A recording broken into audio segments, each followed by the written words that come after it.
Hi hello friends, welcome to my channel. ఈరోజు simple and టేస్టీగా ఉండే మష్రూమ్ ఫ్రైడ్ రైస్ మీకోసం చేసి చూపిస్తున్నాను. ఫస్ట్ టైం చూస్తుంటే సబ్స్క్రైబ్ చేసుకోండి. ముందుగా బౌల్ తీసుకొని 3 టేబుల్ స్పూన్ ఆఫ్ ఆయిల్ వేసుకోండి. అందులో మనం పక్కన కట్ చేసి పెట్టుకున్న మష్రూమ్ని ఇందులో వేసుకోవాలి. వీటిని దోరగా వేగించుకున్న తర్వాత చూడండి, ఇలా వేగించుకోవాలి. వాటిని సపరేట్గా ఒక మూత పెట్టేసి 2 మినిట్స్ తర్వాత ఆయిల్ సపరేట్ అయిపోతుంది చూడండి. వీటిని ఒక ప్లేట్లో తీసుకొని పక్కన పెట్టేసుకోండి. అదే బౌల్లో ఒక 2 టేబుల్ స్పూన్ ఆఫ్ ఆయిల్ వేసుకోండి. అలానే ఈరుల్లి రెమ్మలు చిన్నగా కట్ చేసి పెట్టుకున్న వాటిని కూడా ఇందులో వేసుకోండి. చూడండి, ఇలా రెడ్గా వచ్చేంత వరకు వేగించుకున్నాక పోపు దినుసులు వేసుకోండి. చూడండి, వాటిని కూడా ఇలా వేగనివ్వాలి. ఇందులో చిన్నగా కట్ చేసి పెట్టుకున్న ఎర్రగడ్డ ముక్కలు వేసుకొని వాటిని ఎర్రగా వచ్చేంత వరకు కలుపుకోవాలండి.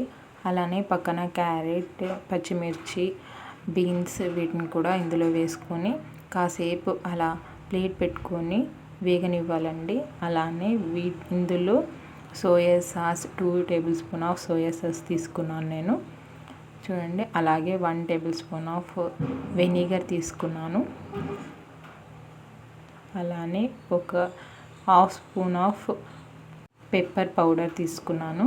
చూడండి, వీటిని అన్నింటినీ కలుపుకోవాలి. అందులోకి మష్రూమ్స్ని మనం పక్కన తీసి పెట్టుకున్న మష్రూమ్స్ని కలుపుకోవాలి.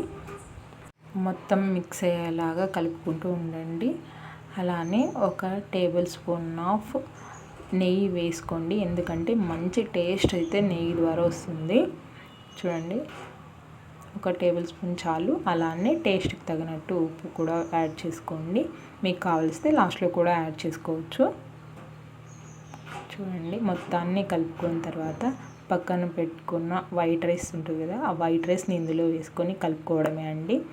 అలానే కాస్త కొత్తిమీర వేసుకోండి, టేస్ట్ కోసం మంచిగా ఉంటుంది.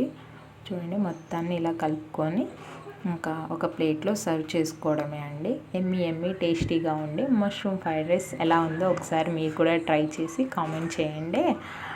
నేను టేస్ట్ కోసం ఒక ప్లేట్లో తీసుకొని మా ఆయన దగ్గరికి వెళ్ళాను. మా ఆయన రియాక్షన్ చూడండి. ఫస్ట్ టైం చూస్తుంటే సబ్స్క్రైబ్ చేసుకోండి, చిన్న లైక్ చేయండి. Thanks for watching.